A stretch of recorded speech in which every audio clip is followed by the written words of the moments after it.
about the noise, where legends rise. From the clouds to the crowd, this is Crowd, where Africa meets opportunity, where music meets magic. Hello everyone, welcome to another edition of the Crowd Virtual Industry Seminar Series. My name is Ajiboye Adebite, and I'm pleased to be hosting this show once again. And the guest I'm bringing to the show today has a very interesting role, and that is tech in music. And so for the first time in this virtual seminar series, I'm going to be talking to a techie. His name is Tunde Ajiboye. He's based in the United Kingdom, but works, of course, for tech platforms all over Nigeria. And lately has been working with a tech platform in the music industry. So Tunde, you're very welcome to the show today. Thank you very much, Adebayo. Thank you for having me. Thank you for the introduction. And it's nice to have you around. And without much ado, I'm going to be going to the questions. When we talk about music tech innovation in Africa, what are we really talking about? What does that actually mean in your own words? Okay, so what that actually does mean when you talk about innovation, tech innovation within the music space or the music industry, is essentially saying, how do we bring in technology to look into the various aspects of processes that takes place within the music industry, right? And these processes are kind of scattered around different things. More importantly, it's scattered around things that not only artists do, which is like put their content on maybe Spotify, but also around how they go about even creating that music. How do they go about organizing the various teams that work together to help them achieve that goal? So we all see the end product of it, but there's a whole community of different people with different skill sets that come to play a part in making that happen. Now, these set of people that come to play a part in making that happen also require the use of technology to be able to improve in what it is they do and how they go about what they do. So we're looking at how does the songwriter do better in creating better tunes, in creating better song scripts, how does the sound engineer do better in creating better tunes, how does the lawyer do better in creating better, whoever it is that is managing the database of the fans, how does that person do better in managing that process? So essentially every aspect, every part of the process to create that iconic artist requires some form of technology or the other. And there's a lot of, I would say, innovation that's already going on within tech, and these innovations are bleeding into the music industry, right? And when I say bleeding into it, and what I'm trying to say in essence is they are finding relevance within the music industry. And as you must know, these new technologies are ranging from things like AI to blockchain to new web design kind of technology. We're looking at VR, AR, we're looking at data analysis and data engineering. All these technologies are improving globally at a very fast rate, but they are also finding form of significance within the tech space. So these are the things that we are seeing with regards to technology, and how I believe over the next few years is going to literally transform a lot of the things that are going to happen within the music industry. Okay, well, thank you. That was a very great bit of insight from you to start the discussion. But, when we are talking about music innovation, I think, first of all, we really need to identify the problem. Otherwise, we're pretty much just wasting resources. So, and that's going to lead me to the question I'm going to ask you next. So, again, I started with that discussion around AI, VR, and Spotify. I mean, people can see that people now know streaming platforms where there were no streaming platforms. So people now know, well, AI can write songs when there was no AI before. But now, let me ask you, what are the challenges and problems facing the African music industry, and how the developers try to solve for these challenges? So some of the problems that the music industry in Africa generally is facing is a problem that actually affects Africa in various other aspects. And I think one of the fundamental one, which I always start with, is learning, skill. How much people have the proper skill set to deliver on a world-class level of delivery on what has to be done. So if you want to take an African from, let's say, Nigeria to go to the United States and work with someone like maybe Chris Brown or work with top artists there, the question is, do we have the skill set to be able to deliver, right? Because again, what we do have in the music industry, especially in Africa, is it's not really structured. The professionalism exists, but it's not widespread. There are some very professional people in Africa that are into the music industry, but the second one is accessibility to these global opportunities. A lot of these opportunities are there. A lot of events, a lot of artists are being created in all these what they call them, all these countries all over the world. But the question is, how is Africa being accessible to that market? How do we access that market? And if we can't access that market in that sense of helping them build talents, how do we build our own talents to have global reach?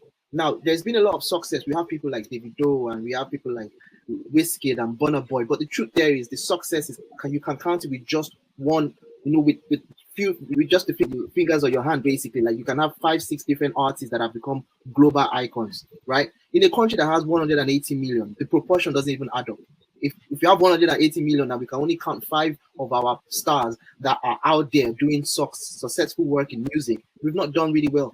If you even look at just football, how many Africans are globally making difference in football? Just football alone, it's mind-blowing. So why is it that in the music industry, you can barely count the numbers? Again, this is a problem because these talents are not getting that accessibility into that space. Their talents are not seen. The question now is, how do we use technology to solve that? How do we use technology to make sure that every great artist, every great upcoming artist can gain that accessibility to that community there? And you talked about the streaming thing. Yeah, and it's mind-blowing when you look at it. The stats of how the streaming thing has gone. In 2024, the global music revenue was 29.6 billion. 69% of that came from streaming. That means nearly 70% of the music revenue that came in was through streaming. The question I'm asking myself is, how is technology allowing for Nigerian artists and Nigerian upcoming artists to even fit into that big space? How are we creating tools that allows for easy streaming of our talents? How do we create a space for them to join into that market? Again, and I'm going to show you another stat. In Nigeria, the royalties earned on music was 58 billion in 25. That means royalties on your songs. The question I'm asking now again is, how do we use technology to bring in more people into that space? How do we get more people paid for what it is they do and do well at? So there is a lot of things that either can be improved on or can be solved using technology. One good thing about technology is its power of scale. If you ever build a technology product, what it does is that it can allow many people use it at the same time. So if that is the mindset, if scale is the power of technology, the question we are asking ourselves is, what are we doing now that is extremely localized, that can be scaled globally? How do we get 10 people servicing 10 communities or 10 fan base into somebody servicing 100,000? How do local Nigerian artists gain big representation outside of the country? Which again, if you look into the number of Africans that are leaving the shores of Nigeria to overseas countries now, the numbers are increasing, meaning that an artist that is local should be able to reach more fan base outside of the country of people of his kind. When I say of kind, that means of his own. And accessibility, again, as you mentioned, is a very interesting aspect to it. So the next question I'm going to be asking you: do you think techies in Africa or people building in Africa, do you think we are getting our due credit in the global music space? So there's one thing you need to understand with regards to developers. First of all, developers in Africa are not really in tune to doing things within the music space. Like, there's not too many developers. I'm not saying there are no developers in the music space in Africa, but there are not too many of them, right? There are few. The music business in Africa is still dominated by people that are not technical or technological. It's still big corporate companies that still do it the regular way, right? People who run music in Africa, and they are not near enough to anything technological, right? Which is good because it gives space for developers to start looking into that market and start seeing how they can expand it. First thing is to look at how they can create value within that space. Trust me, if you meet any music company owner, the level of technological understanding is limited.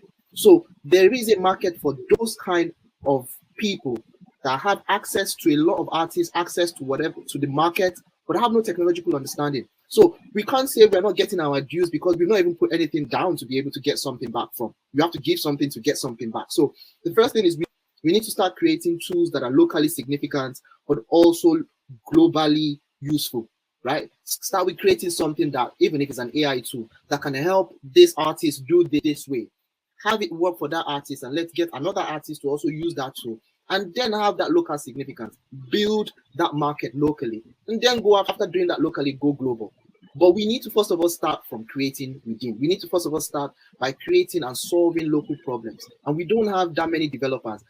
The funny part about it is this: the music business there's a lot of money that goes into it. If you sit down and look at how much people like Davido, Burna Boy, Wizkid, how much they are making on tours, how much they are generating, how much the guys that run these companies are making. These are not even in naira. These guys are moving in dollars, right? So that means that there is a market there. International companies are moving into Africa, trying to see how they can be part of the community of new upcoming artists. Imagine if a Universal or Sony, signed a deal with an upcoming artist in Africa, and that artist becomes a success in the next 5 years. That is mad money made, because when you look at the equivalent of what they will put in dollars to naira to start getting those local artists, it's nothing. But the moment that artist goes global, it becomes a big thing. Just like footballers also, you get a local footballer from like a Nigerian club, peanuts. Take that same person, put him globally, and you're signing $2 million deal.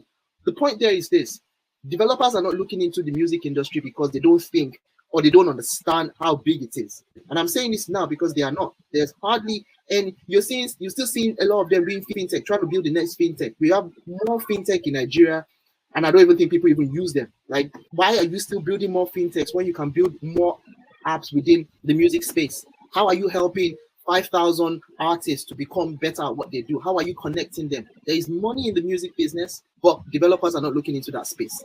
And because they're not looking into that space, I'm sorry, they can't really be so-called giving any, I don't know the word you use, like be given recognition. You can't recognize someone for not doing whatever. You get what I'm trying to say? You can be a developer on Crowd and join in on a meeting of songwriters and just listening into those events and see what it is you can do to create value there. You could also be part of it, or see that new projects are coming up that they also need developers, and Crowd is trying its best to make sure that those opportunities are available for developers to also join in on those projects. My point there is this: the first step for developers in Africa that want to play around into that music space is to join platforms like Crowd.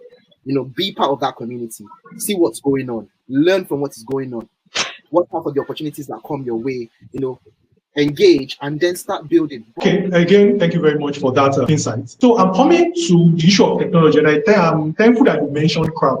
Now, Crowd, yes, but what are the technologies on a general level now that you are excited about? I'm talking about Africa-fueled innovations. Are there any innovations, or are there any newfangled, maybe technological platforms coming out of Africa now that you are excited about? To be honest with you, I've not really seen anyone that has really got me going, right? And I'm not saying that they don't exist. It's just that I've not really seen any under my radar for now. That has really given me a bit of a buzz, maybe around the people I know or people in the UK here that are talking about it. I've not seen any yet. As I've said, does not mean they don't exist. So I'm not trying to make anybody's project look less, right? But I personally haven't seen within my tribe of guys that I work with. But having said that, as I've said, there are definitely going to be some people making some really good technology out there that people are comfortable, people are trying to use and all that. But what I would just advise or say is this: if they are and if they are not, it doesn't really make much of a difference. I think the real focus at the end of the day is we need to start having conversations around people start creating now. I think this is time for us to create. It's the best time for us to be able to create technology that can actually make a difference. Okay, thank you very much. It's been a very great time with you, and we really appreciate the insights you've shared. So the final question before I let you go, I just want to ask you, as a developer in tech who works with tech platforms, how would you advise someone who, say, an upcoming creative or music business professional who wants to be more professional, as you said, how would you advise them to relate with technology? What advice would you give to them? So when it comes to music professionals using technology, it's all going to be broken down into the aspect in which they are into, right? So what a songwriter would use as a tech tool would be different from what an audio engineer will use as a tech tool, which will also be different from what a tour manager will use as a tech tool, right? So it's hard to really say, use this for this. What I would actually say is, for every one of those music professionals and the groups in which they fall into, AI is one thing that is transforming every aspect. So if there is one thing that you need to start looking into, I would say as a general skill set that sits across all board, is to learn how to use AI, master how to use AI prompts. And the reasons why I'm saying that is this: there's pretty much nothing you want to try to do now that you cannot use AI to be able to either source for the information or guide you on how to do it. I have been around tech for a while, and I won't lie to you, it has quickened the process of doing a lot of things. So if I want to do certain things, I will first of all go through AI and see what is it that is out there, what are the information I can gather. So AI, ChatGPT, Claude, let's say audio engineering, you could prompt AI to ask what are those tools that are out there for you to use. And it could also even give you reviews, give you analysis of it and all that. You need to start using AI. It's the fastest way to be able to make sense of what is going on in your industry. The next thing I would say is join platforms like Crowd. And even though it looks as if I'm pushing the word crowd a lot in this whole conversation, I think that Crowd is the first place or the only place I can see now in Nigeria or in Africa that is actually even taking the initiative of trying to engage people on that technology space. Events, training, learning. I think that is so that you can also be on top of what is going on. You can also learn what is going on. You can also be able to say, yeah, this group is saying this, they are using this tool at this point in time. Technology moves so fast that if I tell you something today, in 3 weeks' time, somebody watching this might say, well, that tool doesn't even we don't need that tool anymore, or there is a better tool to that. So the only way you stay on top of it is either you continuously prompt AI to give you information, or you be part of a community of people who are progressives trying to achieve the same goal like you are trying to achieve. I don't know if that answers your question. It absolutely does. Thank you very much. So thank you very much, Mr. Tunde Ajiboye, and well, thanks for talking about what we do at Crowd. Really appreciate it. So you heard from Tunde Ajiboye. He's a developer working with music technology platforms from all over Africa. It's been a very great time. He has been talking about, innovations. He has been saying, he has been talking about how African music industry professionals can position themselves, and more importantly, how African music professionals should be part of communities. And that is what we are building at Crowd. Let me remind you that you can also follow us on social media for updates such as the fact that we are currently hiring for a number of positions. So our social media channels are Crowd Africa on X, on Facebook, on Instagram, and on LinkedIn. So follow us, learn new updates, and I'm sure you will actually have a good time and you will enjoy profiling on Crowd. Once again, I want to appreciate you for listening in to the edition of Crowd Virtual Seminar Series today. My name is Adebayo Adibite. Thank you very much. See you on the next one.